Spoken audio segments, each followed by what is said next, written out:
Okay, so for my fibroblastic repair phase exercise, we'll be focusing on flexibility in this one. We'll start out with wrist extension. So I'll have the patient extend, we'll do this bilaterally, so on both sides. So have them extend their arm out as far as they can with their palms facing the ground, and then take their other hand, and then we'll have them extend their wrist as far back as comfortable and until they feel a stretch. And then I would have them hold that for up to 30 seconds. And we would do that on both sides. Ways the patient could cheat was they would not add enough resistance at all, so they'd be lying essentially. So perhaps a clinician can step in and apply the pressure for them. If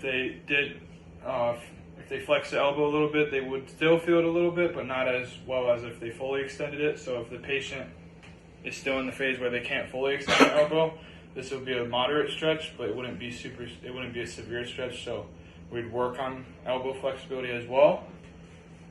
We could also do this variation with the palms together and pushing them.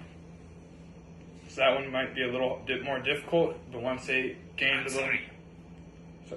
little more flexibility, they can move on to this. And then we would also do wrist flexion. So same concept, but instead of going up, we would have the patient push down and hold that for 30 seconds. We would do this every day they came into rehab. That's what we would start with until they were able to regain flexibility compared bilaterally. The only thing we would be worried about is if they try to fully extend their elbow when they weren't able to and caused more harm. So we would be assessing their pain. So if it was too painful for them to fully extend, we'd have them do it as far as they can, but then extend the wrist, so we would still get a moderate stretch in. Ways we could adjust the exercise is, of course, once we gain more flexibility of the elbow and we could fully extend, then we could get a better stretch. So I'll have the patient come.